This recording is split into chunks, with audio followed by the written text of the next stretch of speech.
Nia ki tāua Tokelau. Mumua lawa o na tuaka hoki te wikinga ki tātou tamani te langi. Ki tōna loho ma tōna ngalilei, ki te ki tāua kua moha iai o na toe hoi loaki ki tāua I lunga tātou ala leo tēnei. Te hata o tonga Tokelau I lunga I te Pasifika TV Mateletio.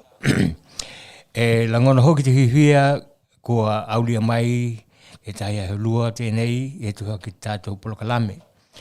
Mai e tālohia e mau pēr kou lua te ola ma te mālohi.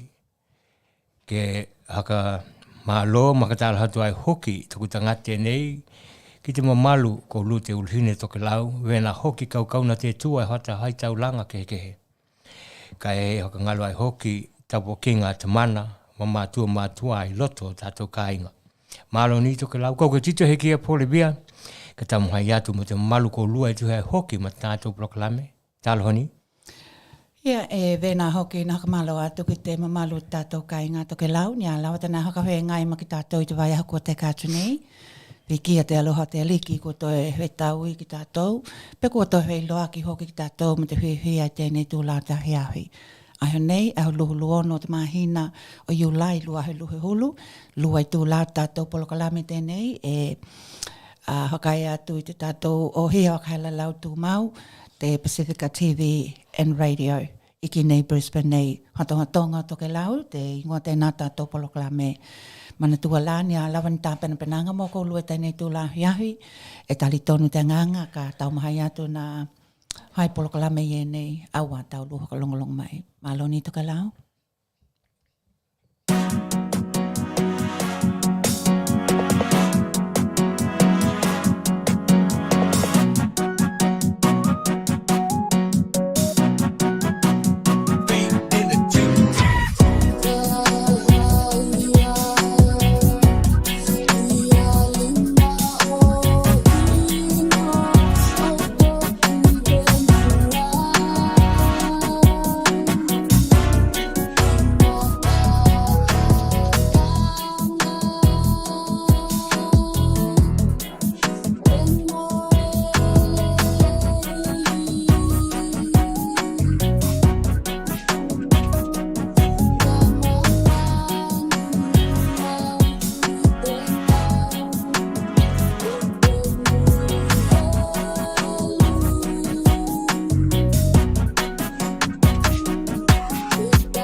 Tokelau, tēnā kua kalongolongo mai hoki pe kua tātou hoki he tātou pehe tēnei ke hokalongolongo mata ki tātou ki ei. Ka ko heki hoka he loa atua tātou polokalame. E te tau hoki lawa ana hoka tāua e te hotohotonga o Tokelau i alo Tokelau i e nei e mahai o nā kalongolongo mata ki tātou nā videos e tuku i hoki lunga o te YouTube ko te Facebook hoki. He ngata i e nā, he ngata i tēnā, ko nā heo aninga i e nei, ko haka ngali ai hoki a tātou polokalame i vai aha takitahi. Kai ko te taime nei Tokelau e tātou i loa ma mauti noa, tā penapenanga tēnei a te tātou kaua hua ki te hono hoka mua. Kai mua e te tau hoki lawa o nā tuku watu te video tēnei e veo na tuku hea ko mai Tokelau, he nā koki nei, kai vea nā hoki te lau tele o Tokelau, haka longolongo, peni āna mea tutupu i o tātou atuhenua.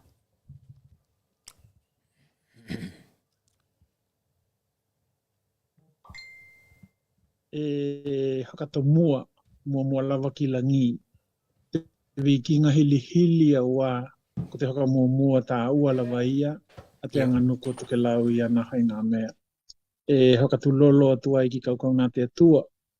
Pe ko hea lava te aletale, pe ko te hata hai tau langa, nā e hoka heoa ma tau tua ai koe i te hapai o te aliki. E lea mai te kupu hoka Tokelau e hea la ki wawau, ke mau ki pale ngali o Tokelau.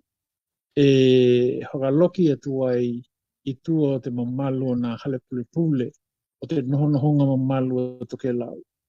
Te mamalu o nā taupulenga e tolu, ko te taha tolu hoki ia e noho muli waka ai te mamalu mawalunga o te hai ngā malo o Tokelau. Wena ko lua te mamalu o te hono hoka mua, a te malo hoka awau e ia hoka awau o te hai ngā malo ka hai ko te hono hoka mua kua he noho ia. Hoka tā aloha atu ki o lua mamalu nā paia uma e hoka longolongo mai. Kai mai he pe tau mai hoki i he taimi ki tēnei hoka halaunga. Aua e kehe nā taimi e mau ai. Ko te tala moko lua i tēnei aheo, ka watu he tamaha o nā tautali nā e kawe ki nā tino hoki nā pāmai a lātou meli e tuhe ai ma te tūlanga lawa te whinaunga ki te ai ata tau ma te hokahino manga o Tokelau.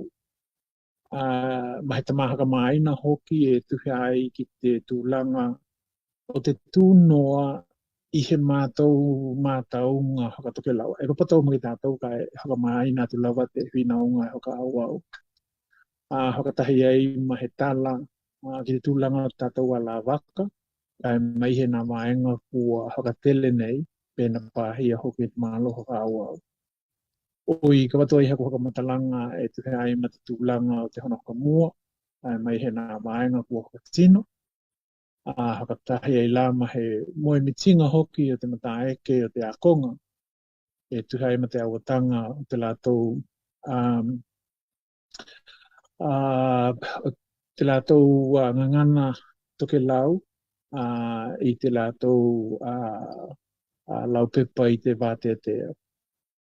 Tau mua la, ko te vai aho kua teka na e tautali ai hoki ni tuhinga mai ni tino na e meli mai. Ma he aloho ve ko te tukunga o mātou tua tuhi i lunga o te kupenga o te vāteatea. E te minihita te pāki haho ni uhila, te hau tua lo i hakalota i whale a Tokelau. Ia, mataku tangata tēnei. Kai mai he te mātua tēnā ki a Chantal Baker, ke hue ke ai nā hakatara noanga te mātua tēnā ki a Les Gunn. Ma lātou na teke ki te tonu nā tau pulenga ke tui uma, i te anga nā tau pulenga ko tangata uma, e anga waka, mo te tui ke tui. Ola nā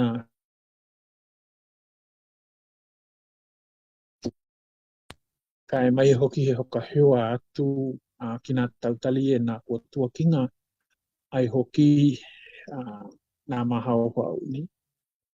O nā pulepulenga nā nuku ma Tokelau, ngai ki te tūnoa i te kikila mai te pālangi peko te mātaunga te pālangi. Ko Tokelau, kua iei o nā tōhinga hawa te tūla hono, kai vena hoki te hokahino manga na te toki e o tātou tupuna ko moe atu. Ko nā hauhewaninga hoki mai he tamana matua, ki te tūlanga hoki kua mawalunga tona i loa, iana kilanga ki te nohonohonga, kai mai hoki kua lautongia hoki iana hea talanga i te universite. So e hokahetai ki te tamana e tuhe ai ma te tuha mai hoki, ke hokahua hokatahi e nā maha honga i ene. Mai moni lawalana tuhi i te ngangana Peletania, ka ko tamaha ki mātou ke liu atu i te ngangana Tokelau mō te maina o koutou. Mai ko te kautū lava, ko te kupu te ia house arrest. Kai mai he i tona hakawinganga haka Peletania, ua lahi hui lele ai te anganga moni o te tū noa i te hoka Tokelau. He ngata ki tananga nuku, nā hakahui tāuli ki te nohonohonga, hai vena te mahani o te tautokotahi ma o lātou hakahino manga. I lunga o Tokelau, pe kohaho hoki o Tokelau. Ko te tū noa i he hokahea langa kua hokaaonga, talu te noho ia o Tokelau i te ahoe 5 he lau tauheanga kua te eka. Ma ko he i tū tino e o te anganuku, na haka vai e o tātou tupuna, ke hoka i longa ai, te hoka tūlanganga o te tātou no noho mao pōpo, pe poto hoka tahi hoki, ma te hoi mea hoka tahi. So, i te lalo langi la o te Tokelau, ko te hoka mua e take ei te anga o te noho nohonga, e hoka tuhea ki te tātou kikilanga hoka mua. Ko te hoka mua hoki la tēnā, ko he hoka i longa tēnā o te hoi mea hoka tahi, tino mao pōpo, no noho poto. Pe ko te hoka pālanginga o te communal collectivity. Kai e taki mua lava i te anga o te mao pōpo tangata uma. I te tahi i tūla pe ko te opposite o te hoka mua, o te anga o te noho nohonga e hoka tuhea ki te kupu hoka muli. E hoka tuhea ki te tautoka tahi, ka inga, mai e tahi vaenga o te nuku. Mō Tokelau la, e mua lava, e mua lava i a hoka mua i te hoka mōli. A tonu e tai holinga ve ko te alanga kupu, e he hili i a muli mai ki a mua mai. E vea no taku atu kua hilinga i te ahoe lau tauheanga o la tātou tangata, maana nohonohonga, mā ko te hoinga o la tia ia, ua ola mataloa ai ve nei te tātou hoka hino manga.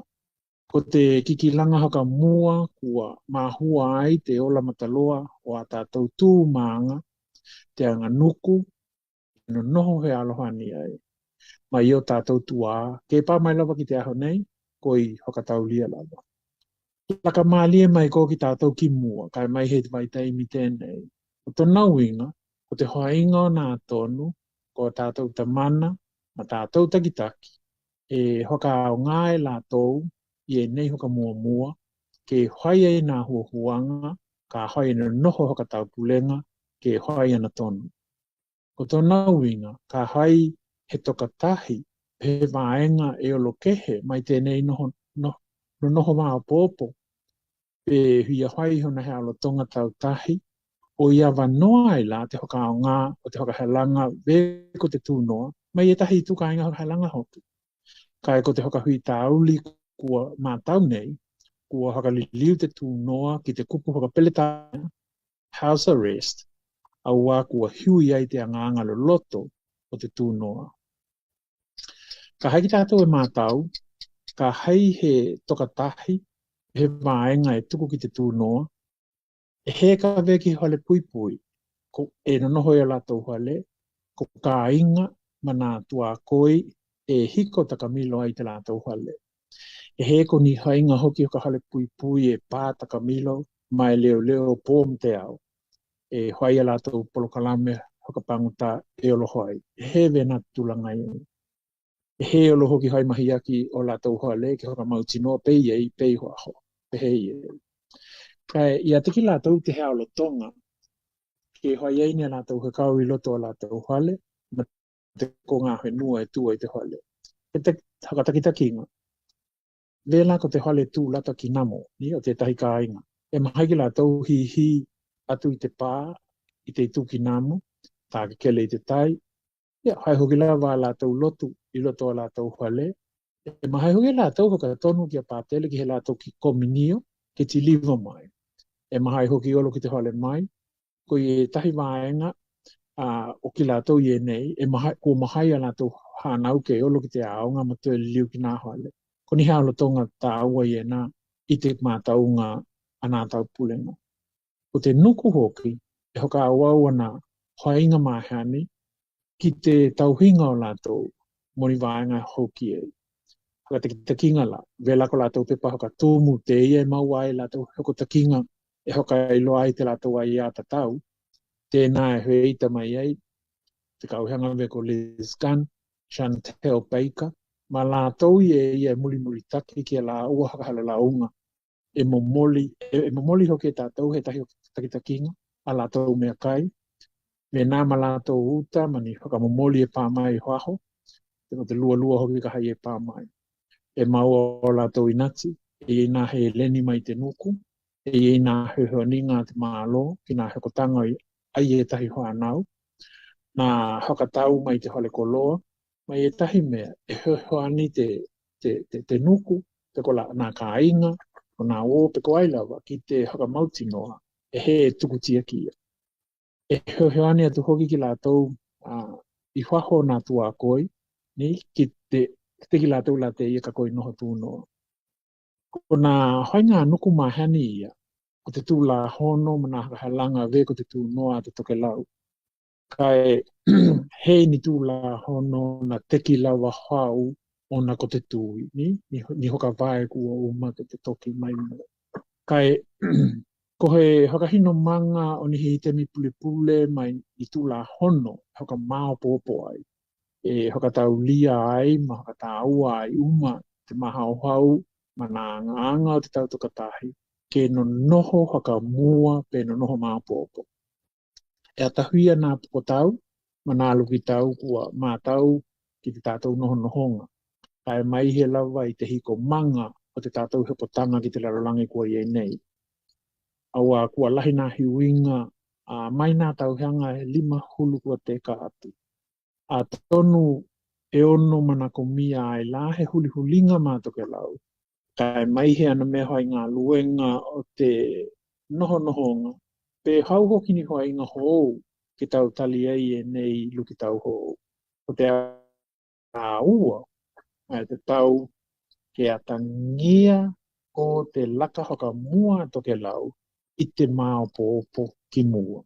O nā muna e mahai ai, e ka mata i ni hoka talatala noanga, i loto ni hono tele, pe ni hono hoki lawa e nā tue ina, hono, e lahi nai tuka i ngā hono e mahai ke hoka tino i nā wae.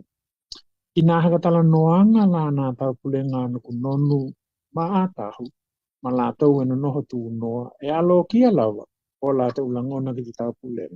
Nā haka manino lele te waenga tēnei i he hono tanga i te honga hua ko te kātu, e te tau pulenga, ma te tamana o te kāinga i nuku nonu. Ma e huli pēa e nā tau pulenga te tūlanga i e nei kāinga. Kai e iei, e te tau hoki e na iei hoka pāle ninga, au nā hea konga otuli, ai vena nā hea konga o te hoka mua. O wako te toka lahinga ia, o te tai whahelau, 5 he lau e noho i lunga o nā nuku. Kai mai he lawa te tūla hono hoka vai, i te hulu ono pui lua. E tā kua ai ko nā ia te tau o tangata tau tukatahi. E hoka aonga, kai āmana kia hoki nā ia te tau o i e tahi tino, ma te nuku e noho ai koe. Ko nā maenga hoki ia he mātaunga i olunga tahi, ma te hoka i kunga tā ua i a pelila lua he luhulu tahi, a te hoka mahinonga a Europa mo te aia te tau, peko te European Court of Human Rights. Kai mai he te hoka uinganga, ka hai ko te talito nunga he whenua, ke hoka mālohia he tui, ko he maenga te tau i nā noho nohonga hoka te mukalahi. He tahi nganga te hoka mahinonga, he te tau pe mahalo halo koe, ko nā wai la kau tui hou, ke mahai ai koe ke lewe, o kou he ho hou ki he wai la kau pe tui hou. Ka hai te ola mālolo lau te leo tangata pe te wider public health i nā mahua anga ke hoka mālo hi a te tui, ona ko te hoi hua mālolo e te taulawa na hoa. E tuhia hoki e te hoka mahi nonga, ko te vai la kau, pe ko te tui e pui pui ai ki la tau e tui, ai ve nā hoki ki la tau e he mahai ke tui, ko ni, ono ko ni he mā lohi, ia o te tino, e hoka lango lango ai la, toka lahi, ki te toka lahi o la tau e na tui, e mea te kua he herd immunity. E pui pui ai ki la tau e ia, heki maua ke he te hoa mai, ni. So i te hoka peletania, ele mai vaccination protects both those who receive it and also those who cannot be vaccinated for medical reasons and are therefore reliant on herd immunity for protection, against serious contagious diseases. I he hai tau huki laki nā vaenga i nei, e he ko te hoka moe moe ki te toka lahinga ke olo tui, ka e te teke he toka iti hoka moe moe, i mā lohi, ne? E te pui pui ngā lai. I nā tino e koi loa, e heki te tau na tui te ia ko lātou o la mālolo, ne? Te tahi na hoko tahi tona tui na react, oi ka e tau maha e hia hoano lava oi tui, ne? Mai i te taimi nei hoko tahi tona tui, ne? Ka ona ko te tūlanga o tona o la mālolo kua pui pui ai ke he te hono i tui, te lua tēnā. Ko te tūlanga hoki o te whekau o nā tonu, ne? A nā tau pulenga e tolu, e pule pule la tau tātou kau āhua, i o la tau hea konga haka te tūla hono, ma te hoka te anganuku. Ko te hale haka mahino hoki tēnei e tū he taulanga e o Holani ko Strasbourg, ko ki nā hoki ko te toi hoka i kunga ia, ko te hoka winganga o te mālilienga Europa, o te tau, ko te European Convention on Human Rights. E a huia akuluhitu o he nua o te tau pulenga i Europa, ne? Ko te Council of Europe. I te mātaunga e kehe te hoainga o te vāinga te nei ona na hoai ki te hokamālohia o nā tui mō ki la tui e te unumua, ne? Ko nā frontline workers, ai luto i kai i he mātau, e te tuhalau ma Tokelau, mana tua ko nā ngaluenga Tokelau e hoai e taulelea uma i ia e awanoa, ne? Ve nā ngaluenga waka, ni ko taulelea uma e olo hai te ngaluenga. E pāhoki la ki te pā mai o nā auta, haka tahi mana pāhehe, taimi nei hei ni pāhehe, o taimi nai mahai e nā pāhehe ewa, ko te, ko nā leo leo, haka tahi ai e hia kia tu lou nā manu ka la hua, ko la tau te nana i tua i te hia kinga o nā haka tino ngai e nā, i kai mai he te kilianga o nā mai ngai. So, ko ni tino e nā unumua, ko te mahuanga hoki ia, na kaweke he ai, mahe hoka whai ngā luenga aua ko te pui pui ngā tēnā o Tokelau, ni nai e, he ki te hui naunga te ia e tuku mai. Kai e te talanoanga te ulu hoka tonu, ma te mālo hoka awau e loma nei i mua te hono ka mua, ke e hoka talanoa atili e nā vai ngai e nei. Hove ko he kāmatanga tēnā e veo na tā kumo mua, ke ki kila ki nā hauheanga ni, pe koi ve e tā tau hoke, ka ko te tūlanga e nei, ko te pui pui ngā tēnā o tātou. I nā tuhi lai e ia, e tuhi ai lima nei e tuhi na maua i nā hangahalaunga i e nā tuku ai te putua tuhi lunga te kupenga o te whātetea, ni? E te nā ke a Chantel Baker, ke momoli mai ai ni hua kau he manuia, ko te he manuia ko, ki nā hainga haka hea wā, ua haka halalau, ni haka longola. Mai lima i oti e Melina i te mātau. E hea uma ki te ki mātau, ako te lahinga e ve hoka e kopi tahi toka lua kako au, te nā lai te menehi tāu ni hila te wāki hoa ho. Ko te lahinga hoki kua tautali ki ei, e matea i te lātou i te lātou tuhi mua e heita. Kai kawe te tali mua hea hui ai e ve ia kua hiui i te lātou meli tona lua. E ve kua haitala le lei mai, e ve kua maua e lātou he mālamalamanga hou ke tau hea hui ai. Ko lai, e huia lele o i tautali nā vaenga ene. Ko hoki huia kua lima ia tia tuhi, ni wa kua lima ia ahe. Kua lima ia tia tuhi e pā mai. Ni meli pupuko, kai te matu i ala wana tala. Kai i te au e ho linga mai ai, wa vena i te polenga o ka ia te ki hau te katoa ni a hoki. Ka he ai, kai hakahetai tu hoki ki te ki lātou i e ia na kau mai a lātou meli ke hoka mā keke ai, mai ma te atu lele te nau o koutou e pui te hoka hino manga o Tokelau, mai hakahetai atu ai. Mata mai hokahi atu lele nā tuhi vena na maua e au i loi te lima te ia. So hakahetai te aloloha. Ki te hokahino manga o Tokelau ni. Awa e popoto ki tātou na ola mai ai e mamana ni o ito e mamala hoki. E hui lana vaenga o te nā vaenga o nā tuhi e nana kau mai na hokahako hoki ni o wakua hokahela lau pela ki te whetongi o te whale ni. Awa e popole lele ki te tūlanga kua kawe ai ona na he hoka mautu ki ni hukuhukenga kua hoka tima ni. Na hilingia hoki te tamana o te kāinga tēnei i te lātou talanoanga ma te tau pulenga ni, pe mōni ko tana hongi. Ko tana tali na tuku mai ki nā tamana ke he hitu a koi. Mai ia, e ve hoka tupua he mauti noa, ka ko te awanoa tēnā na te tau ona tau tali ai o tamana na e popole mōni. I e hoki te hoka matalanga ve ia kua wawao ki lātou i nā hokotanga he hokotakinga hoka ona pōnei. Na hili au ki te teletalk e lātou te matahoa i oi te hau lulu. Ka e lea mai e heki tāhui e lātou. Ko te hakatūmua ki lātou muli o lātou mobile data ko i uni ni.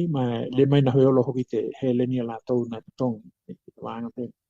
Na kilo hoki au te li hiti mai hoka mauni. Lua, le mai e maua hoki e te ahahuine.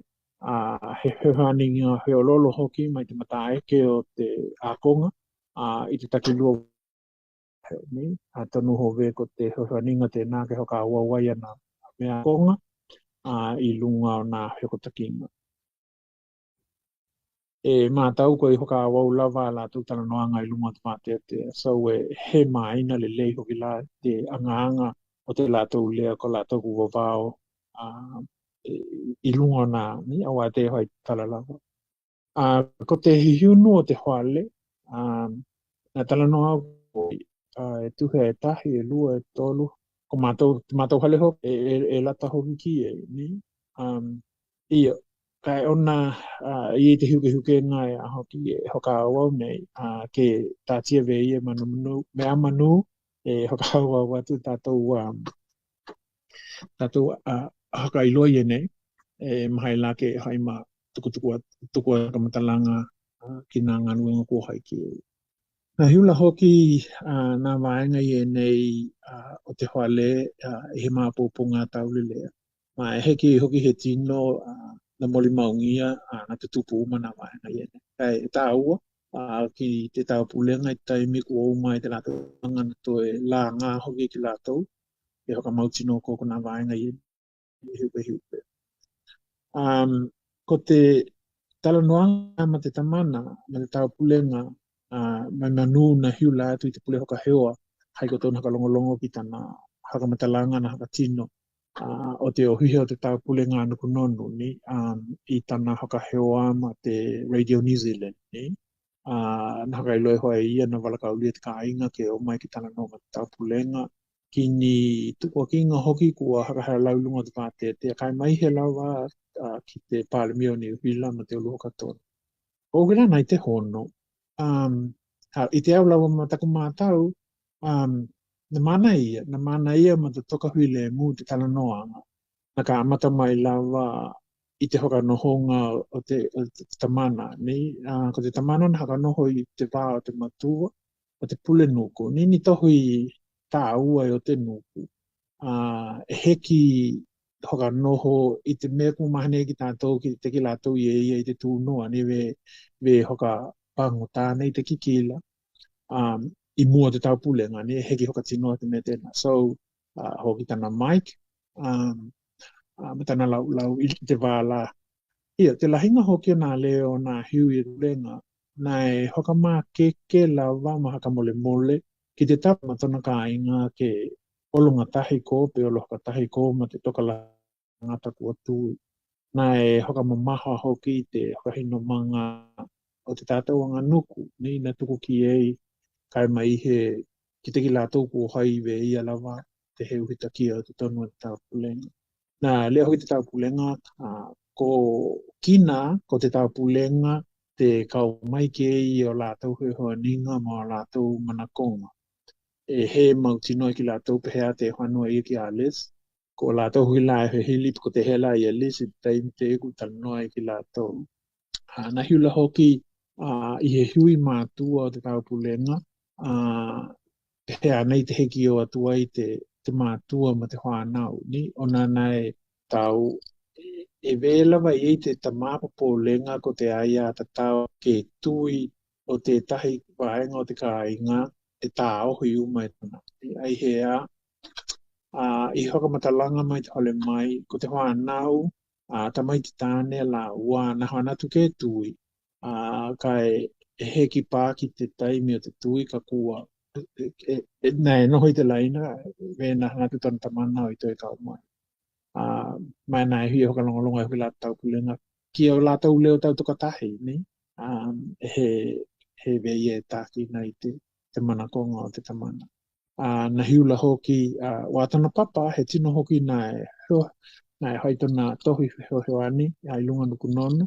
Mai tahi tino hoki te nei nai mālohi ki whanau i te aonga ka pite, kai mai he te talalelei, ni? Nai whakalo alongia hoki ma uhi taki lele te tamana tēnei, ni awa. I nā taina, ni hope ko te aia te tau, nai he venei, i o te tako pāki tātou ki e. Kai mai he hoki te whakailunga o te tāua o tona papa ki te noho nohonga na e whakatino. Kai kua kehe mai lava ta te tūlanga kua he walia ia i te taimi tēnei. Ia nā tahi hokamtalanga iro na hula hoki te mahau hounga ni ke toi ki kila ki te tūlanga kua e ki lātou te tūnoa. Na uma te talanoanga te nā o i tuku ai ki te tamana mo hona he ao. Ia nai veke la au ko he awanoa ia e hakailoa ai o lātou manakonga. E tuhe ai ma te lātou noho tūnoa. Kai heki vena, na hai lawa tana hakamawala longa, ma Natalia ma te hokahitai, e nā tamana tana hakamawala longa. Heki lahi ni ana manakonga na hola hola ki te tāpulenga. Kai i te au kua mihi te awanoa i te taimi o na haina na haka longo lelei ki na hola hanga ana hui i te tāpulenga i te awanoa. Kai mai hoki la te hola hanga te na hiu lai te hui e toi ilo ilo. Na hoka hiu lai ko te nei o tamana e kau mai ke i o mana konga. Halo kai ia heki hoka anga. Mai ko te mātaunga hoki lana mihi te awanoa. Kai ho ve na iei hui lava he maha hounga mo te tamana ke toe whano lava he kili he tahi talanoanga ma te mātua te nāki a Liskan. A wai te hawala hoaki. Ni ven tātou hakoutou i anana hawalongo ki ei. Na hiu lai lai te mātua te nā. Ni i te hea te news, ni hea te tala e hui e tuku mai e koe. Ia, mai kua kehe e hui la te hoki na hoki ki nā tamana, ma hoki na hoki nā mātua. E hoki lewa, mai maulawa kana hola hola nā maenga i nana e pule ai ki te hoki ki te tau pule na. Mai hoki la te tūlanga e nau kua. Hoi e ni hoka matalanga i te tana talanoanga te nana hapatino, i te aho i tua mai e te hono. I ko toi mahalo halo ai hoki nā haka matalanga. Ka me lava te tūlanga ni o te whitongi o te hore mna maenga mene ua na hoki te awano kai ni utana tali lava ke he hili ki na hoki. Ki na tua ko ia kai a wā he tātou loa te maha ho ngā hoki e te mana. Ko te he mātau ngā lava tēnei i taku mātau. E mātau hoki e tātou i te whakapupunga na hiula i nā ta mana i te lātou mātaunga ki nā whanau na lautongia i nā kōkonga haka mua Tokelau ni ke olo ai o i kau mai te mahai ma te iloa ke hoheo negi te atia kengo nā nuku kai me nā ma te atu nuku. I la te whakakupunga ve ia ai ta mana na he kau mai e ko tō poto tēnā ke te teke ai nā i tu tino te malo pe mana na ho ke atu te awanoa ko mau ai tō poto. He lea e te tau hoki ki tātou na mahau hau ki e ni mai he lava nā wanoa e hoki mai mō tangata tau tukatahi ni. I te anganga ki kila hoka mua nā te ia nai tala mātua e mō. Ka watuko he hoka matalanga ni tātia te wāinga te nā manuku i e te hoka mānamanga. Mai hoka awau pēa mātou tau mahainga te tūlanga, te talanoanga, te ulu hoka tonu ma te malo hoka awau ke hoka mātala tala ati lawa te kehekehenga ni o te hoka winganga te tūnoa mai te kikila hoho. Te kila honga te tūnoa i te kila tātou i loto. Ka watuko ni tamaha matalanga te ai ma te tūlanga o te COVID, ka mehe tātou puipuinga ma te tūlanga ko i e. I te hono te māloho ka wau na hai muli nei, i te lātou tiu te haka komiti pule hoka mua a Tokelau mo te puipuinga o nā hoa mai, ka mai he te tau tali a Tokelau ki nā haka lave hoka huoheki. Ko lātou tēnā e pule ki lātou te pule hoka mua ki lātou te tūlanga o te COVID i Tokelau. Nā hoka tanga ni malanga pe he malanga hoka pike toi hoka hoki mai ai nā tino hoi ngā luenga tā ua ki Tokelau mai hea. Kai hoka mua lava ki nā teini ho mai a nā hale mai lunga o nā nuku. E matea kua la waki lele te tūlanga ona kua tokalahi nā teini ho mai e olo i momoli e tātou tau wale ke malupuipuia ki hea moa. Ai kua la waki e la te tūlanga o nā hale mai lunga o nā nuku. So ko te hoka mua la ia e toi hono hoki la te komiti. Mātau ko te kawatu taka matalanga ki te hono hoka mua. Ai ono to e te lei maalia e hoki te tūlanga a ka waunga ka ke tō kangi mātau ke tau tua te hono ka mua te hono tūte. E hoki te hakatanganga na to e hui ai te tūlanga o nā ahe hoka noho kehe o nā hoa awa o nā la nihi ni, wa ko lātou tēnā e ngā lue te kaki ngā auta. Ni? So kutana winga ko lātou te latalata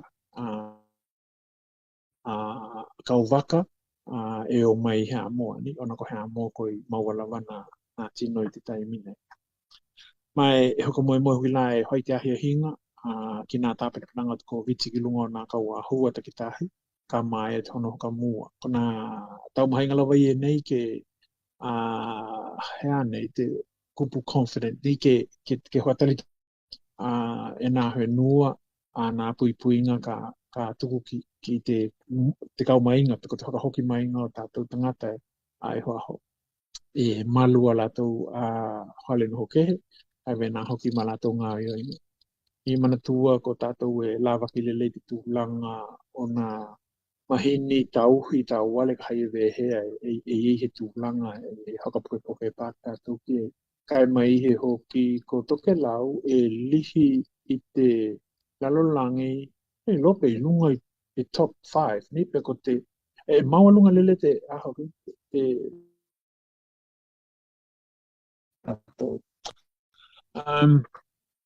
ua ka mata hoki pa mai nā lehi tala o lātou hi malanga mai i te Tokelau me hoka hoki mai kai mātau ko te hoka mua lava ko lātou na malanga atu ki whaho i te hikimi tā wale ma lātou ka ainga kau hoi ngā luenga te mālo ma nā nuku ma tātou tangata la na malanga atu ki whaho ke toi liliu mai kai mea ke kua hai tia I lunga hoi noa. Mai ko lātou I e nā e a hoki, e hoka mua I te tātou hoka hoki mai taimi nei. Ki te tūlanga tātou polo ka lame pe ko nā polo keti e tātou, e heololo le nā maenga kua pāhia I te wao Niuhila maha ma Tokelau ona ko Niuhila hewa ni lahi ki nā hakatupenga. Kua lahi muria ki nā ona ko te tūlanga o nā aiainga I nā wāhaka mālo o te ko viti huluiwa. Kai mātau hoki. I hoki nā haka tinonga e heki uma, ni ko nā konkalake na toi olo.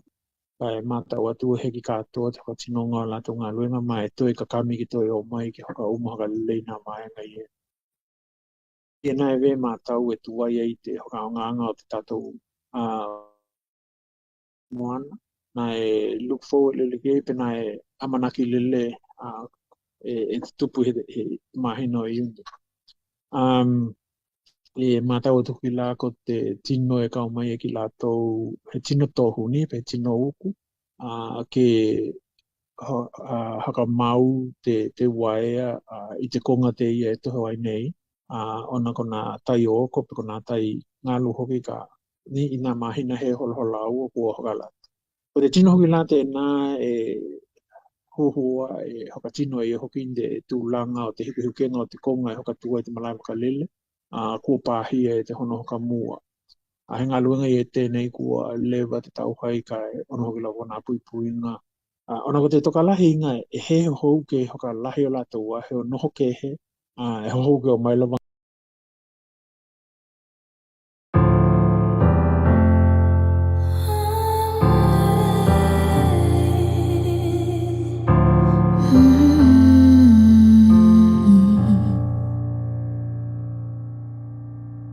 It's a little bit crazy.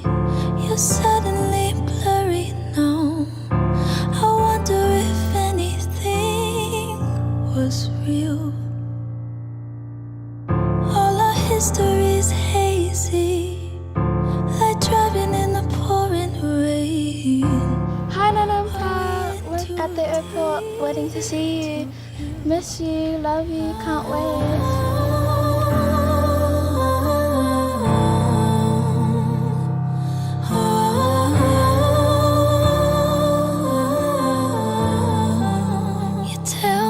That you're sorry, we'll make up tomorrow. Tell me everything you know I wanna hear. I'm trying to be open, but that window is closing. And either way, I need to make it clear before we're leaving here.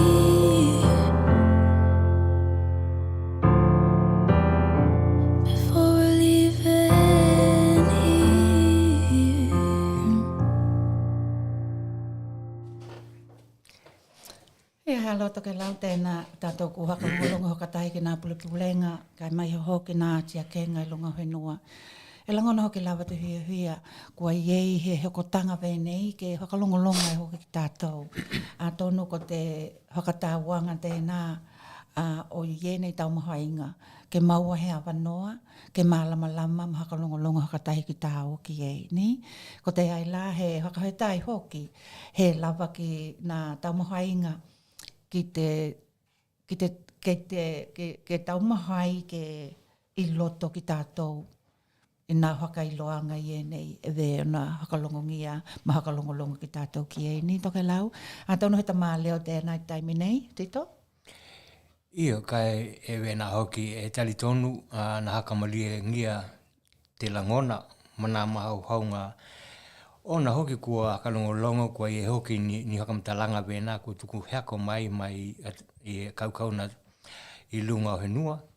Mai ka te mea e weia e hihi ai hoki te tātou proklame pako toku tangata tēnei. Ona ko te tūlanga tēnei kuni e he ni tala hakalongo. Ni? E kaunga ni he wei ni tala hakalongo e hakalongo ki ai mai Tokelau. Ko te ia e te abono te ia kua kua mana iai te hoka longo ni ki mō tangata I whaho kina anohonohonga kai mai hoki ni tau kilanga mani a te kenga I lunga honua. Ia kai haka popo atu heku leo e te wai hoki ma tātou proklame te wai heo vea naka longolong mai hoko lua ke he tahi video tenei na tā atu mai te channel manager tenei ko tamana tenei ke Tino Vitale mani ana haka malamalamanga hoki ki nā tūlanga umai e nei. Mai e wenau ona tuku mai hana kupu hoki kai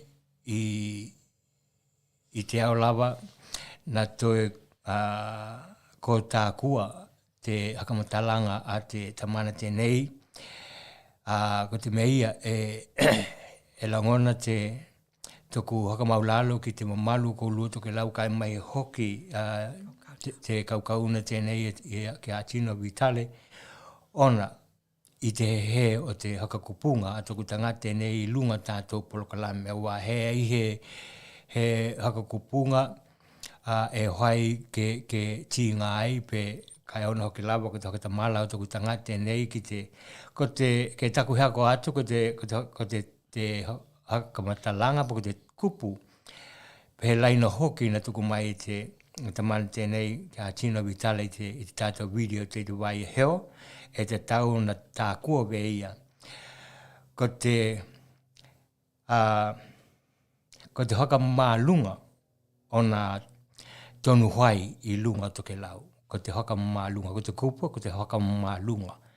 Ko taku kupu na pahela au ki ei, ko te haka maulunga o nā tonu hwai I lunga o Tokelau. Ko te mea ia e hakatu lau ma hakatoke he tuai tuku tangata nei ki te mamalu ko lua te kahokalongolongo kai mai e hoki te tamana tenei, te channel manager tenei ki a Tino Vitale ona ni hakamatalanga wena ko tuku atu I lunga tātou polokalame.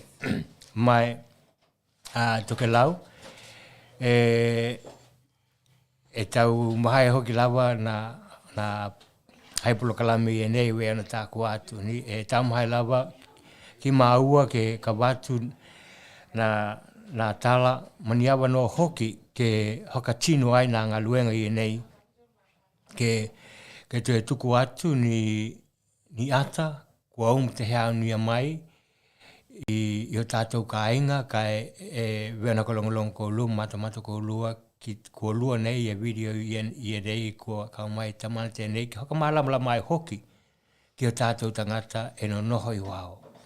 Wa he ai he me te nei ko te hakalongolongo wea ko te kupo ki te hakalongolongo kini tala iyo wea ni tala hakalongo ni kai e mana ia te tūlanga te kua iei a tonu ko langono hoki ko lua te ka hakalongolongo te mamalu ko lua nā te mana mātua hoki mātutua kua mahai ke hakalongolongo uma ki tātou kina tāpena penanga te mamalu ki lātou e hoi e nei ngā luenga mō te tātou mata hakalongolongo atu kina mea tupu I lunga o henua. Ia e te hakaupatu ai te anganga ke tai lahi ki te mamalu ko lua Tokelau hakalongolongo mai ki tātou polokalame kai mai e hoki ki te tamana tenei ki te tuku mai e ia te awanoa ka hakalongolongo hoki ki tātou ki ei kini mea te tupu I lunga o henua. Kai tai.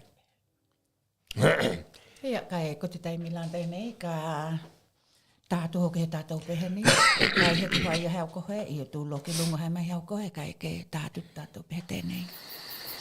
Iku pihinga value Holomani e Holomani e okutino e Holomani e okutino e Hawaii au Hawaii au Iku pihinga value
ua liki kai hoti tau.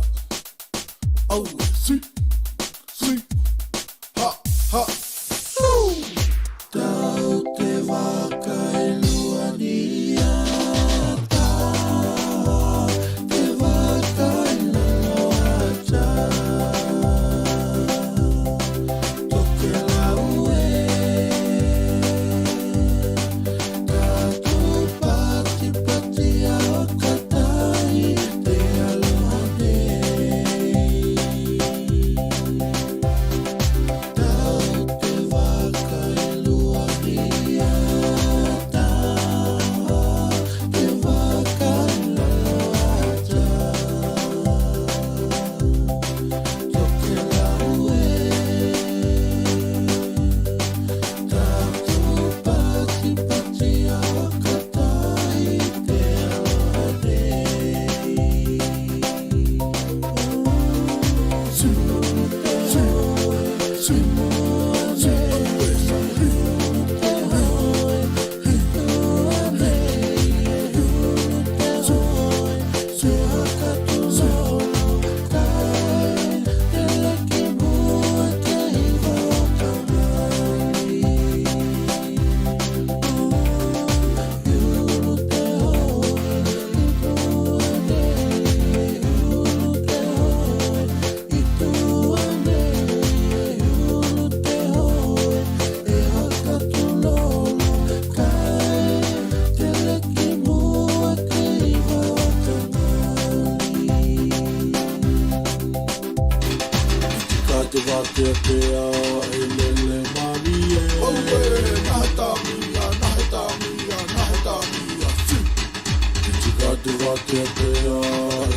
E ngalo I manatu.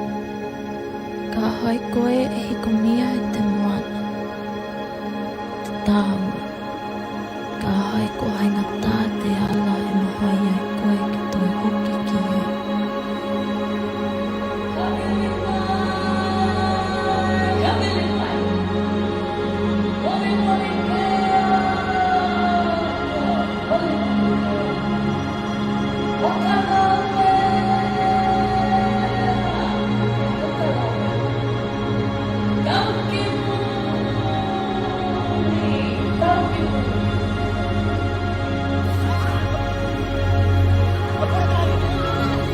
He aloha, e mahai ki tātou ki toi hoki.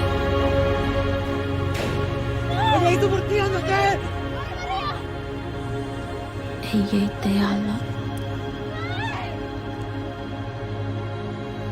E iei te waitaimi.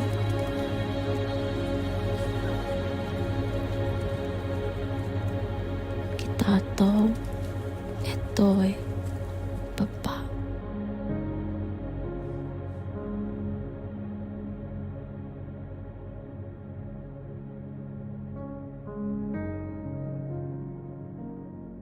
Maloni, my name is Tofia Pelisosa, and I'm the writer-director of the film project Polynesia. I'm Malia Letoafa and I play the lead Una. Hi, I'm Brandon Rayleigh. I play Hotia.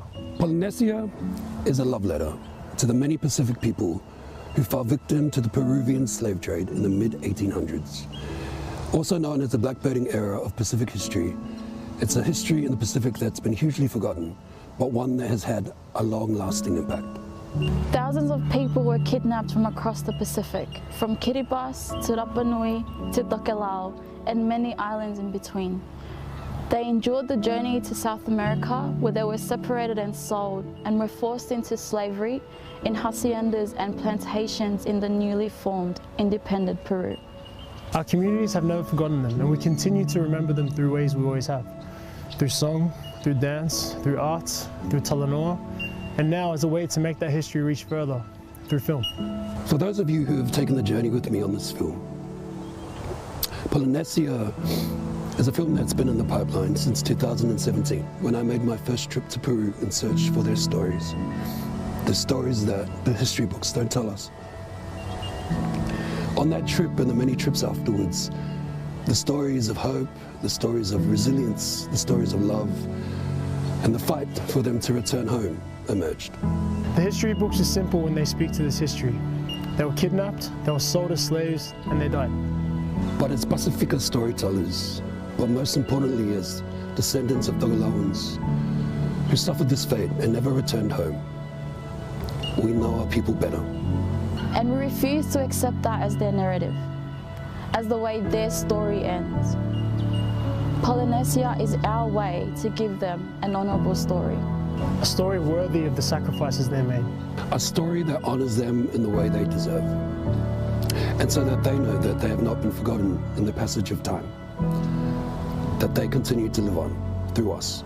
And all through the eyes of Una, a young Tokelauan girl, and her siblings Hatsia, Bio and Hei, and a group of enslaved Polynesians who on one day in 1864, on the outskirts of Lima, Peru, far away from everything they know, try to make their way back home to the ocean.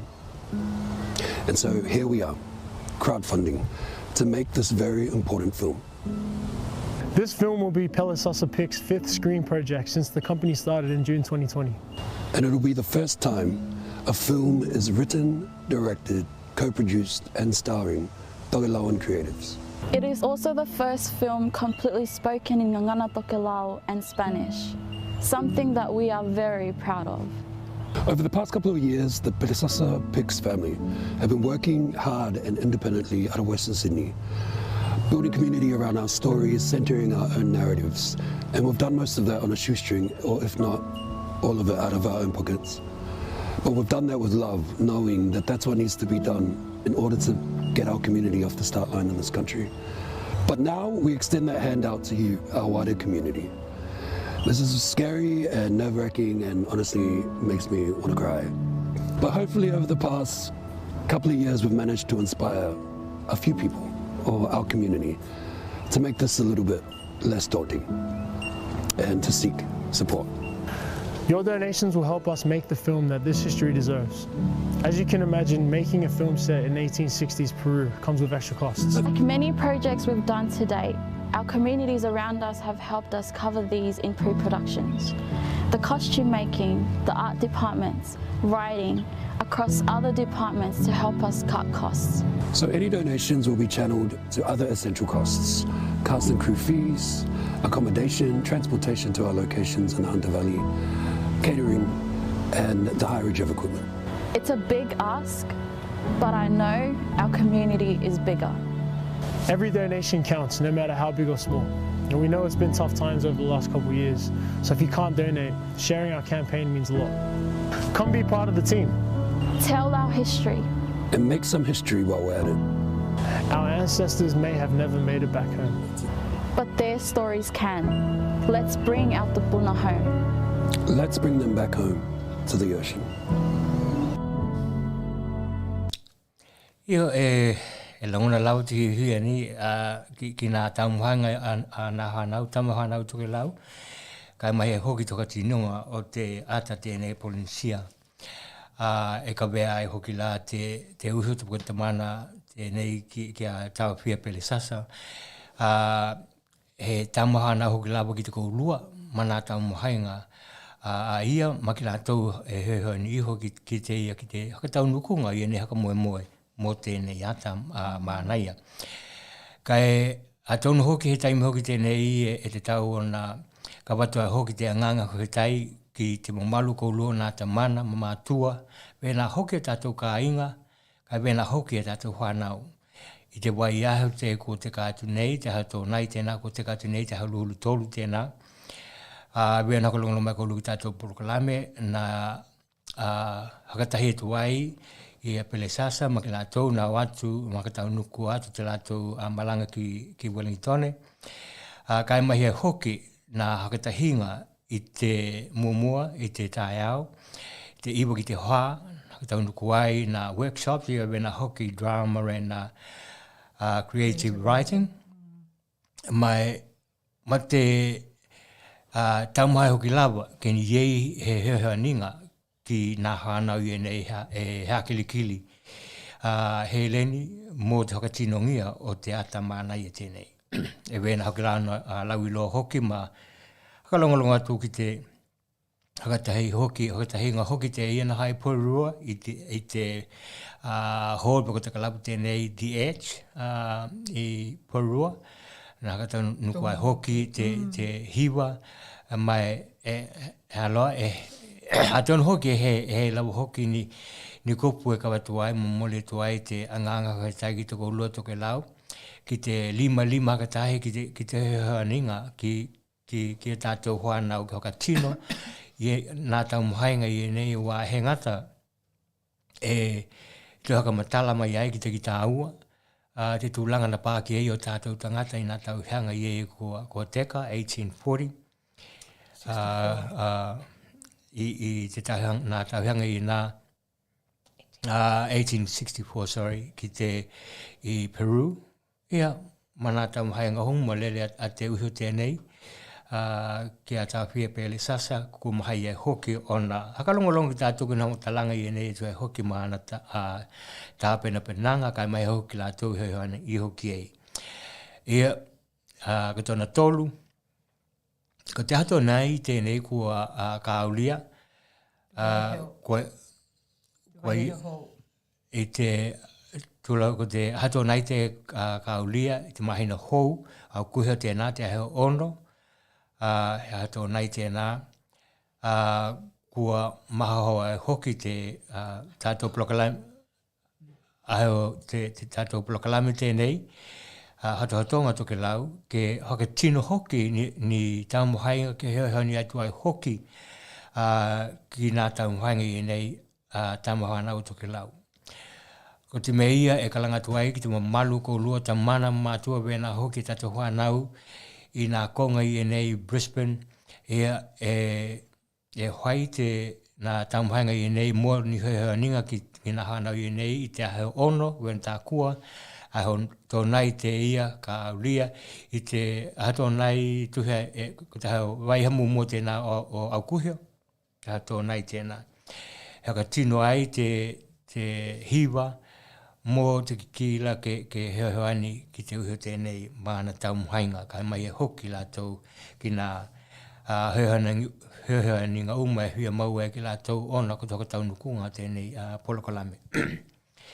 Te kalanga tu ala witu malu ko lua Tokelau he poti ke he poti mai ko ki tātou hakamoemoe tēnā aua a taunu ko te e ui lawa e tako ai hotonga Tokelau ka ko ki tātou umo ki lawa wā ko te kunga tātou polokalame hotonga o Tokelau ko te mei e kalanga tu ai ki te malu ko lua Tokelau ke he poti ngia ko tātou hakamoemoe tēnei mō tēnei mō nā taumohainga i nei ki hea ninga a te tātou polokalame mō te hānau tēnei. Ia, kai tūlo ko te hiwa e hoi i te Kalenga Community Hall i Kalenga, i Anzac Ave. E atonu hoki toka lahi ko lua e mahani watu ki nā hakamoemoe i nā hoi ki nā hakilinga heleni i nā tauhanga i ko teka, poko nā mahini i ko teka. Ko te ho tēnā e hoi ai tātou hakamoemoe tēnā mō tēnei ata. Ia e hakamanatu atu hoki e luhi hulu tāla te ke ulu ai koe ki loto. Ko tau luhi hulu tāla tēnā e ta alohia e ka hai ki tātou heo lolo e hawaliwali atu maha poti tēnei taumahainga. Ia antonu hailawa toka lima ni te laulau a koe o ka toka lahi kai e hakatumua tātou laulau. Hengatai tēnā ka iei hoki te hoaili ke hiwa koe ki nā pehe Tokelau kua tā pena mō koe. Hengatai tēnā ka iei hoki he raffle e tolu i a tongi. Ko nā ki langa i nei kai ke lawa he tātou he leni. Hakatahea e lāma te mea kai o te ahui ni, poko te katinga hoki, awa te ahui mana hiwanga ka hai. Mana tua ko te ono i te ahui ki te aho te hulutahi, te tatawai o na hakauma te tātou tātou hiwa i te po tēnā, kai he tāuhia hoki nā peleti, ni? He tāuhia nā peleti e hui ho katino, o i o te lava hei ni o tātou tikiti, kai ka haka moe lahi na kaukau na nei ki te koulua Tokelau ki tātou nei alala mai lunga o Brisbane, e tuha lava peko ai, e tali tonu te nganga ka hakatahi ki tātou i te po tēnā. Heo vei he taimi te vai aho nei, ka kila mai ai koulua ki te poster mō nā haka moe nei, ko te manatu mawalunga, ke lava tā pēnā he tātou heo ninga, e tāku ai lava o tātou ingoi ki nei Brisbane nei, mō te vāenga tēnei, ki a tauwhia pele sasa, kai mai he te ata tēnei Polynesia. Kai ko te taimi tēnei, ka tuku atu ki tātou mātua, kai tama he tātou pehe. E noho i lunga o ka one. You better check on your fish.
Tēnā Tokelau, hove ko nā mana konga umau ki tātou, ke manui ani tau mahainga, ke heo ani atili ai ki tātou, ki nā tau mahainga o te ata tēnei, Polynesia, e te ataliki, ki te koulua, pehe hoanau, pehe anko, pehe uheo, tau whia pele sasa, ma te ata tēnei vena tā pēnā tuki ei.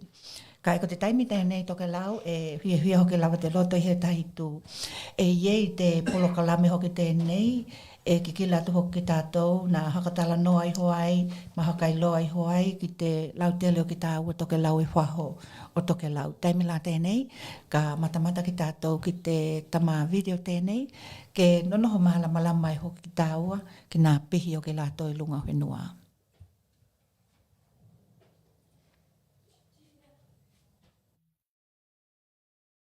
E whakataroha atu i tēnā paia ma mamana ke o Tokelau, i ho he konga o te larolangi tēnei tūlā. Ka wea tuku leo, e tuku atu ai nā hakamatalanga e hakawinga i te launch o te website mo te ngangana Tokelau. O te hakanau a te maro Tokelau, o te atua, ke tupu ola te tā ngangana. O te koa, ko he koa na tuku mai mō ki tāua. So I want to begin by saying that the vision of the government of Tokelau is that we have a thriving language and culture. The launch of the website is planned for next week, for Friday the 29th of July. The details of that program will be confirmed at a later time. But I want to take this time to just let you know what you can expect in that launch. I'll touch briefly on the reason why.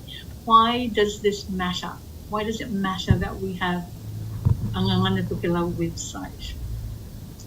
So in the first instance, that vision for a language to thrive and to measure of a thriving language is that we would see it being used, we would see it being advanced, not just being maintained, but that we would see it being revitalized, and that it will be used across generations of Ngangana Tokelau speakers for a whole lot of different purposes, not just for social purposes, but for purposes that we don't normally use it for. For example, in the scientific fields, engineering fields, in the health, and so on. So the Ngangana Tokelau website is important also because it's intricately linked to how our students can be resilient anywhere in the world. If our children grow strong in terms of their language, then their values, their beliefs, their ways of thinking will be established. And when they know who they are as a people, when their identity is strong, then they have the capacity to live in strong ways anywhere in the world. So the Ngangana Tokelau's website is really important because it is a place where we've now put onto it a whole lot of resources that have been designed for Tokelau language in many different, in the different levels of our curriculum in Tokelau. So for example, we have level 1, 2, 3, 4, 5, and this is for our students who are in year 1 right through to year 13. Our materials for ECE are being developed, and we hope to be able to put those on the website towards the end of the year. So the website, we have invited some key speakers who have an important role in progressing the goal of advancing Tokelau language. We also have invited our partners who have been key in supporting the development of our resources. As well, it will be launched within the time of the Tokelau General Whono, which means that all of our representation from the 3 villages will be present. So it's important that we have a collective view and commitment because you will be aware that our language is vulnerable and endangered. So the website is important because in the spirit of revitalization, the government of Tokelau is allowing all the resources to be available worldwide. Anyone can tap into it, can download it, can share, can view and enjoy. In that way, we've got it available to as wide an audience as possible. We're also going to be showing some clips from our children here on Tokelau, because we want the world to see them. Often I think from the outside, we may have a different view of the languages our children have here on Tokelau. So it's important that they are visible, but also that their voice is heard and that we hear from them. That will be an exciting part of the launch. Following the launch, the minister will then declare it officially available to the worldwide audience that we have. So we hope that you are able to join us. This is a very, very important milestone in the development for Ngangana Tokelau because of the opportunities that it offers for language revitalization and advancement. Our intention is that our language is not static, it's not just being maintained, but that it has the capacity to be used across many, many, many different domains in life. And because of that, it can grow new words, can grow new structures that will enable it to survive really in the modern world. So in this clip, I hope to give a brief background to the development of the resources that are on the Ngangana Tokelau website. I want to talk briefly about the processes for the resources development. We began by having a language committee. The intention was we would have a language committee on each of our villages to actually provide the quality assurance to the resources as they were being developed. We were able to sustain that structure quite well here in Nukunonu, where the language committee had a key role in providing feedback to the resources as they were being written or translated. An important part of the resource development was really looking at the words that were being chosen or selected, the words in terms of translation work. It was also important that we address the matters to do with the macrons. Would we use macrons on every word that's needed, for example? It was also important that we considered what happens when there's a difference, a dialectal difference between the villages in terms of certain words. We also looked at what principles we would outline for word creation. You'll appreciate that there's a lot of words that need to be created when we don't find those words originally are in our language. We also addressed the WH matter, so that's in the website. What happens when there's an alternative spelling? We also looked at a style guide, capital letters. And then we also looked at things to do with what is a word? Which words are to be written together? And which words were really two words and need to be written separately. So I'll just touch on some of these briefly. But on the website, you will find the standards or the guidelines that sit behind the resources and the decisions that were made. Our intention was that by recording it, by documenting it, we can begin to see the origin of some decisions that have been made. And then, of course, it's to open up the conversation around the language standards. Our purpose was to make sure the resources the children and students were receiving were consistent and standard, and that they were following a systematic application of principles in their creation and translation. So our interest is that when people read that, they also will have feedback, and that is most welcome because language can only grow when the body of speakers actually contribute what the guidelines are. So I want to begin by actually looking at the name of the Ngangana Tokelau website.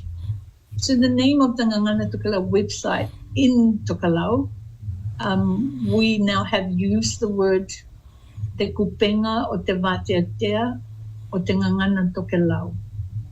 You'll appreciate that people create their own words to meet their communicative purposes. But we wanted to capture the essence that the website is something that allows worldwide communication, but it's also capturing the notion of kupenga as in a tool or implement that is for harvest, and hence the selected word there. We also know that in communities, there are many different words that are being used for websites. For example, we hear konga matanga I te vateatea, kupenga te hakilangi, konga kupenga, konga o te malaya o te vateatea. So there's many different words that have been selected, but we've honed in on the phrase te kupenga o te vateatea o te ngangana Tokelau. So that's where we're at with the word that we've used for the Ngangana Tokelau website. But I want to now look at some key principles that have been selected. I won't touch on the other language issues because of time, but I just want to explain some of the principles selected for word creation because it's important that we have a shared understanding to the background behind certain things. So in looking at a systematic approach of word creation, which is an issue that is relevant across all languages, to ensure that our language flourishes and survives into the future, we had to come up with what are the word creation strategies. And there are quite a number that are possible if we look at what other languages do and what Tokelau language has done in its history. So the resources on the website, we're using several principles that sit behind the resources, which are suitable for the learning context and the potential impact on Ngangana Tokelau's status and structures. So these strategies include, for example, using a phrase, a group of words as an explanation. For example, one of the students' books is called Totoonga Mauteni, or Growing Pumpkins. And it talks about seasons because this is a translated text. So it has words for seasons, autumn, winter, spring. So the word autumn, for example, we've used the phrase tau e malili ai lau o la kau. So using a phrase means we capture the essence of it, it's accurate, and it sounds natural. The word for spring, for example, tau tupu tupu, ato motu a kau. And then we come to words that are more in the scientific realm of some of our texts. So, for example, solar energy, malohianga wila mai te la. So again, using a phrase that captures the meaning and it's accurate to the scientific meaning behind the words. Renewable energy, malohianga maua tu mau e maua mai nā lihohi hoka nā tula. So sometimes the phrasing may be long, but it's capturing the essence of what the original word means. So those are just some examples of using a phrase when we're needing to explain a concept from another language that is in the resources. So another principle was creating a new word by putting words or parts of words together. So for example, fringing reef, a kau taha taha, or barrier reef, a kau pui pui, windmills, peka peka matangi. Another principle was extending the meaning of an existing word to cover a new meaning. So for example, wila, lightning, electricity, so wila eletihe, electric lightning. Or taking a word from another language and using it without changing it in Ngangana Tokelau. So for example, piano, the names of countries, Greenland is Greenland. We don't translate countries' names as such. Another principle is forming a new word by using affixation or adding something to the front or adding something to the end of words, like in pakaeletihe, pakahongia. And then the last one we would go to is transliteration, taking a word from another language and make it sound like a word in Ngangana Tokelau by changing or adding a vowel. We are very familiar with this approach because many words exist in those forms. Ki, kula, power. When we get into the scientific words the students need in their content learning, then we're getting into words like carbon dioxide, kaponi tai okihite. So those are some of the principles that you will find sit behind the language choices that have been made. The importance of the principles is that, of course, things are contested because language speakers use languages according to their purposes. But it was important that we document that so that when things are reviewed, they can go through the principle and say, well, we think this one might be a better way to go. So that's why they're in there. Establishing new words, creation of new words is only the beginning stage of our three general processes that lead to establishing words in a language. So if we're looking at a continuum from first creation, then of course moving to consolidation and then establishing those words. Through using the resources, the new words in them will gain wider acceptance and become familiar to more and more speakers. And in this way, their form and meaning will stabilize as part of the Ngangana Tokelau or the Tokelau lexicon or vocabulary. So that's another really important language goal that sits behind the resources, is to extend the vocabulary of our language, and to do that in a systematic way that enables new words to be absorbed, but importantly to capture the essence of the content when we're coming to our children learning the content of their subject areas. So we have selected deliberately text with a scientific focus, in particular for two purposes. The first one is to advance Tokelau language through new words and concepts being available to speakers. And the second one is to facilitate learning in Ngangana Tokelau. So you'll appreciate our children here Tokelau language strong, although they are bilingual and they're learning more than one language. But you will find on the website that we have moved from like the resources for the younger children, level 1 resources, are more around recounts, more around poetry, more around fun and enjoyment. But also we're increasingly inserting into it texts that are inclusive of the life cycle of animals. And then as they get older, the resources become more scientific in nature. So, for example, the resources are helping them understand processes around investigation, as they would in the scientific sense. But they're also encouraged to look at research and investigation from the Ngangana Tokelau language and culture, for example. So it's really important that the background to that is understood, because again, our two purposes here that are critically important, that our children are learning basic literacy through their language. So the resources in the earlier years are all around that. And as they move through and are learning content in different subjects, then the language is being deliberately chosen to grow the language for those concepts that they're learning. Important because to revitalize our language, we're needing it to be used in purposes that are relevant to the kids' 21st century context. The other really important part about the selection of text, as the students get older, there's a Connect, what's called a Connect Tokelau series. And Connect Tokelau, the Connect series is really around combination of texts that are non-fiction in nature.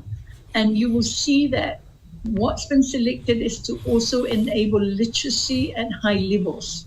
So they're learning to actually look at deeper levels of analysis in critical thinking, in using information that comes to them through data, in using research findings.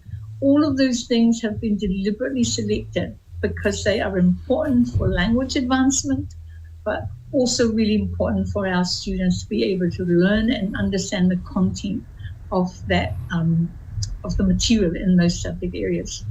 Importantly, what we've also done deliberately was to take research that has been done on Tokelau, for Tokelau, and to use those research findings to then write the book for the children. So, for example, we have a book that comes off the research that is on ocean acidification.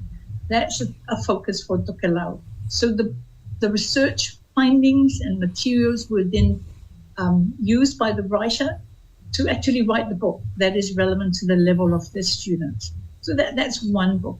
Another one that we have on that type of idea is around water harvesting. You may not know, but we've also had research conducted on Tokelau around the issue of water harvesting. So there's a book that's been created deliberately for the student level to understand the issues and the science behind water harvesting. Similarly, climate change, there's book research carried out for Tokelau. The book, therefore, is coming in at the level of the students, but dealing with the issue. The idea is that our children growing up on Tokelau and elsewhere understand these are real-life issues, but they're receiving it at the level that is appropriate for our students and children. So that's a really important part of the Ngangana Tokelau development here, is to take the research that has been done for the issues that Tokelau faces and then use that to create the books. So we've also selected texts from the New Zealand series that deals with issues on Tokelau. So, for example, the issue of NCD, non-communicable diseases, diabetes, blood sugar level. So there's a book that is around that because those are real-life issues for our children here. There was a research and an issue in Atahu to do with the yellow ants. There's a book about that. It was created in English first, but it's now in Tokelau as well. We have a book on Tokelau governance that's written from more a historical account, but it's leaving it open also to see what the next steps are. There's a book on COVID. We had to capture Tokelau's experience when COVID first hit. That book, explains that. So these are some of the things, the decisions that have been taken behind the resources that you will see and experience on the website. It is primarily to develop literacy in Ngangana Tokelau, and then, of course, the important goal of advancing Tokelau language, revitalizing it, growing vocabulary, and to do it in a systematic and principled way. Eventually, all of these new words, there's a glossary for it. We hope in the development of the new edition of the Ngangana Tokelau Dictionary that these words become part of what we add to that. I think pretty much the rest of it is self-explanatory on the website itself, on the section that is to do with Tokelau language standards. Understanding that the Ngangana Tokelau Committee has oversight for standards. In developing the resources, we needed to document our processes so that eventually those processes and those standards become also part of the conversation in the Ngangana Tokelau or National Tokelau Language Commission. I think for the moment I will stop there, but I want to let people know that the website is managed by the Department of Education, and we would welcome contributions from anywhere in the world, and so that we can look at it and see how they may be posted on the website. The other part of our website, which is not up in there now, the Ngangana Tokelau's national curriculum has been renewed, is also now in publication form, and we will put that in there, including the Ngangana Tokelau and Anganuku Tokelau Takiala for years 1 to year 13. So we will also add that to the website. I hope that gives you some background in terms of the processes, but also in terms of the choices that have been made behind what you will experience on the website. So we hope you'll join us, and we look forward to your participation. Thank you.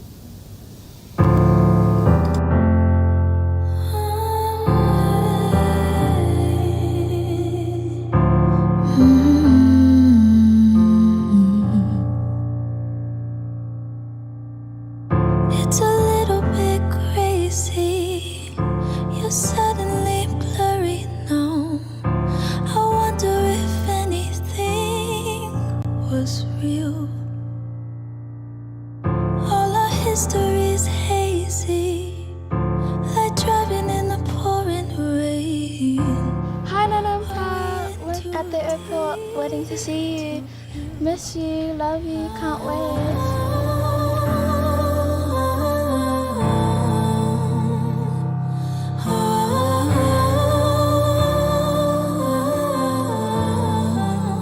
Tell me that you're sorry. We'll make up tomorrow. Tell me everything you know I wanna hear. I'm trying to be open, but that window is closing. And either way, I need to make it clear before we're leaving here.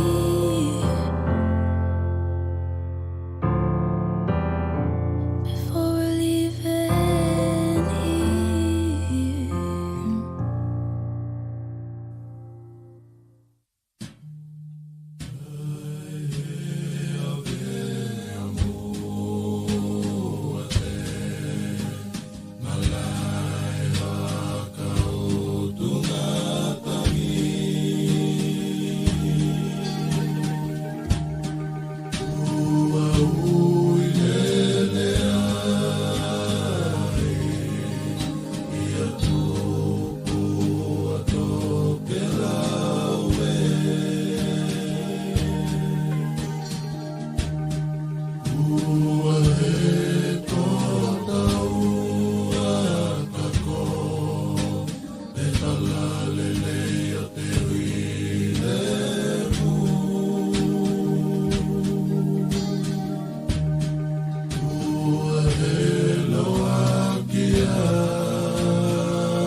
hai koe e hiko mia e te moana.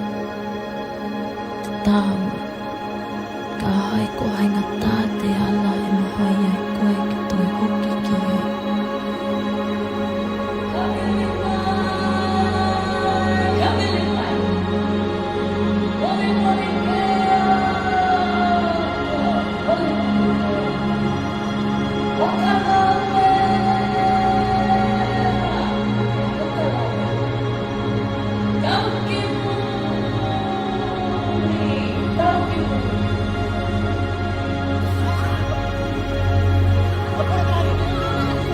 Hāloa, e mahai ki tātou ki toi hoki.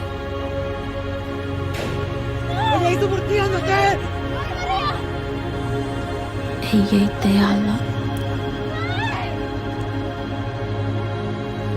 E iei te vaitaimi.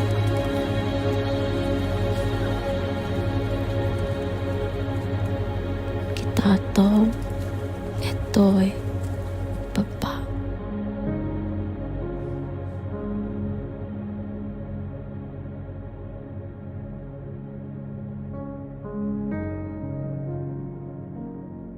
Maloni, my name is Tokelau, and I'm the writer-director of the film project Polynesia.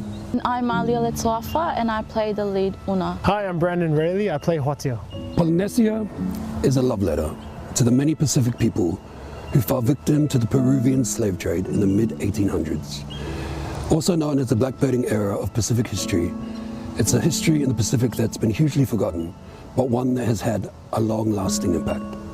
Thousands of people were kidnapped from across the Pacific, from Kiribati to Rapa Nui to Tokelau and many islands in between. They endured the journey to South America where they were separated and sold and were forced into slavery in haciendas and plantations in the newly formed independent Peru. Our communities have never forgotten them, and we continue to remember them through ways we always have.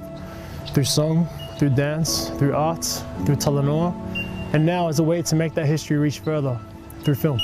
For those of you who have taken the journey with me on this film, Polynesia is a film that's been in the pipeline since 2017, when I made my first trip to Peru in search for their stories.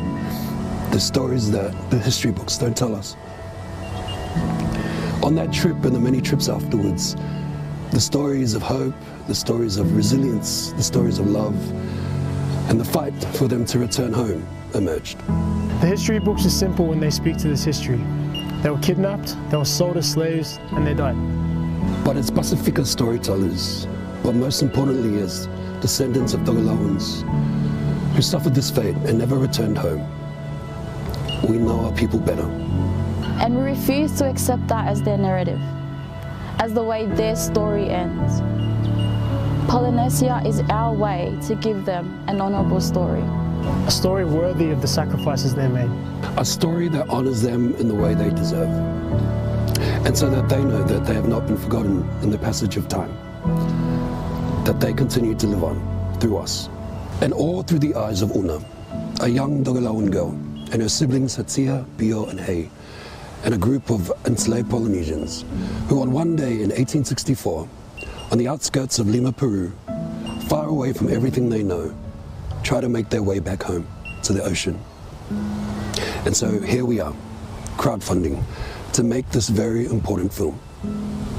This film will be Pelisasa Pic's 5th screen project since the company started in June 2020.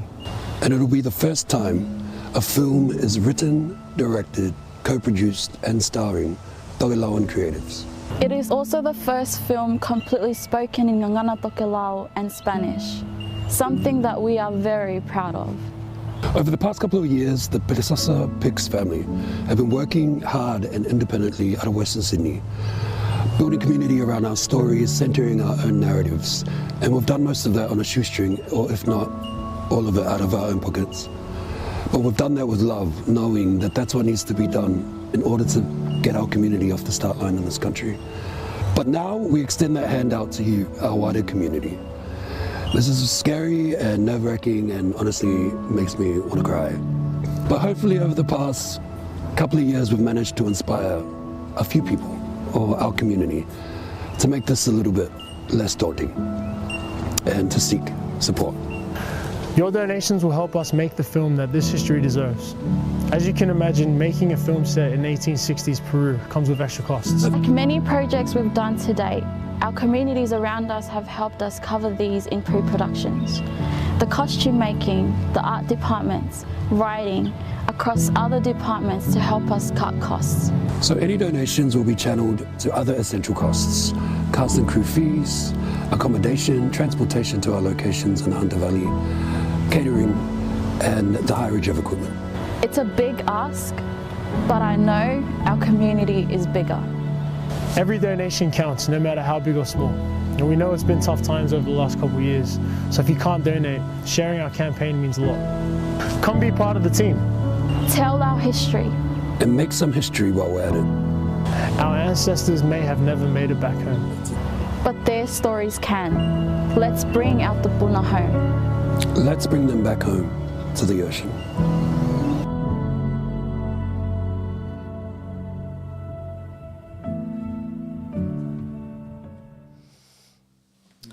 Aloha, ia, Tokelau, pena kua hakalongolongo mai koulua ki te hakamanatu mai hoka ki te tātou te ata tēnei.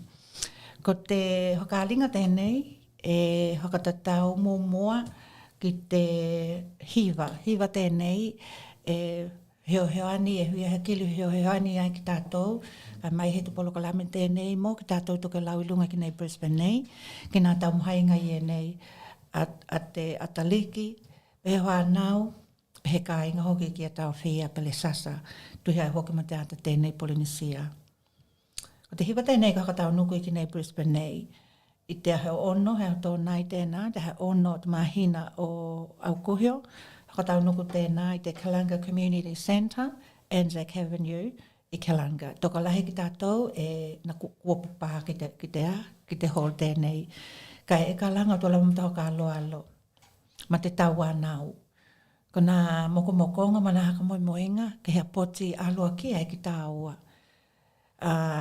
Ko te ulu ki loto e luhe hulu tāla ka i e hoki te katinga mo te peko te mea ka i hoki te hiahi. He ngatai tēnā ka i e he hoa ili ko haka huia ngia koe ka i mai he hoki ki tātou. Ka i e hoki he tātou raffle e tolu i a tongi. Katahi ai la mau mata huia ka hai e ni tino peni ka inga e huia hwai ni peleti mohe moni alohaanga ea e awano te itu tēnā. Mana tua ko te ono i te ahiahi ki te ahoa te hulutahi e umai nā taumahainga i e nei. E huia hoki la te loto i hokai loatu ve nei ka taunuko mai te ataliki tēnei pako te uhio pako te tungane tēnei ki a tau whia pele sasa ma he tahi vaenga ki lātou, ni? E veo naka longo mai koutou ma mata ki tātou ki nā tau mahainga tātou ka inga Tokelau i Wellington, Manaia, e ai tāluhia hoki lā, ko ki mātou ki nei Brisbane, the Gold Coast, ma te Sunshine Coast, ka tau mahai hoki o hiohioani ki te hakilinga he leni tēnei, ki hiohioani ai ki te ata tēnei, po te tauhainga o te ata tēnei Polynesia, e tau whia pele Sasapex, ni? E talitonu he tau i ki tātou i tōna aloha i te aheo tōnai aheo ono te mahina o Aukuhio mō nā haka moenga ke hakili he leni i te hiva tēnei tuko tātou he hiva tātou talatala noa ka mai he hoki he tamahaka matalanga ka hoki ai te awa noa ki a tawhia pele sasa i te pō tēnā ke haimahan tala noanga hakatatau ki te ata tēnei. Kai mo te taimi nei ke tātou pehe? Te neti polo. O te neti polo? Ko te neti polo ka vei ana tā pena tuki tātou ki te Challenge of the Nations, te neti polo te hato nei. Ia, te mea iei e ka mata i te he hulutahi a tātou koleni, lua i tū la lava i heo koe mā tātou mga hiwa, ni? Mole ko, mo ki tātou i hui a tahawhao, e taimi nei kua lua i a kau mix, kai e tau mohai nei pe he tātou kau under 13s ma te under 16s, ni? Ve ia o naki ki lai ho au kua i te hoi kau kua pā mai ki te hono tēnei ka hoko mai, i te halai leo tu vai aha nei, tali tono hoki la ka kikila tu hoki ki te itu tēnā. Kai ve ia ki tātou polokalame, ke tuku atu ki te tātou tamana tēnei ki a suli, ke tāma he tātou hiwa, tātou kakau hakatahiki ai.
Ia halo Tokelau tēnā kai ki tātou e kila ki te vai o te wati kua toi titi lele o i uma tātou taimi ko te ai la haka he taila he lele te awe mai te hakatahi mai mata mai tātou hakatahi lawa ki tātou polokalame tēnei hotonga tonga Tokelau e mana tua ko vai hata ki tahi nā he lua mai te hoa ki te ono ia ka hailo wala kua te maa wā he a hoa ina ni kai mai te tātou studio tēnei o te Pasifika TV and Radio, te tamana tēnei ki a suli, ma te mātua ki a toa, ko ke laua i e neho ka ululu ki e te tātou studio tēnei, hoka he taila he lele suli, vena ho ki a toa.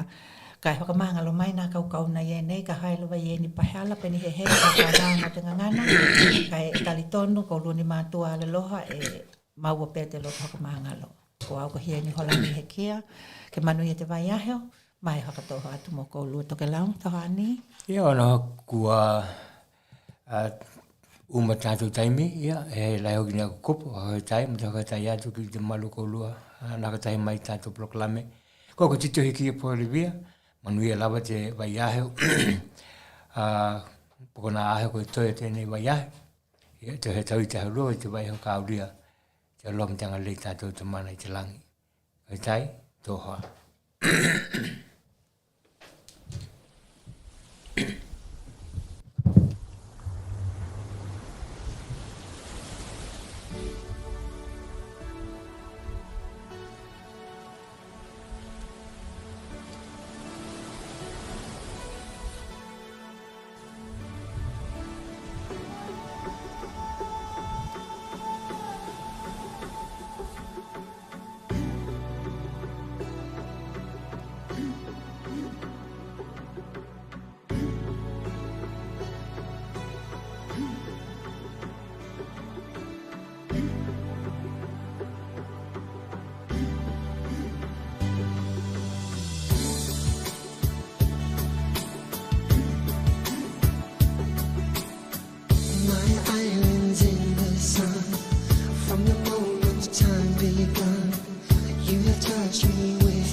Blessed are we who call these islands home.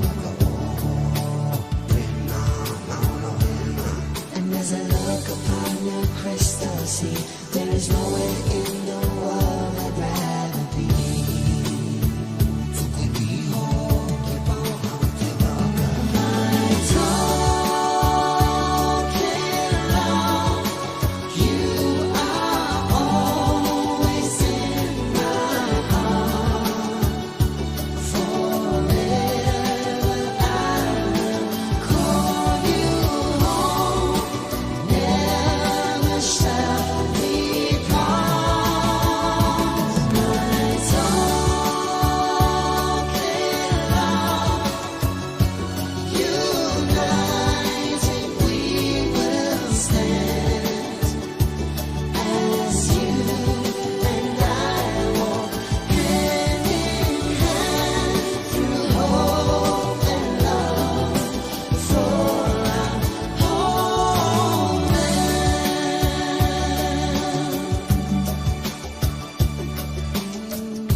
Imagine having the chance to showcase your product or service to the world. Look no further. Pasifika TV and Radio are ready to market your business to our Pasifika people everywhere.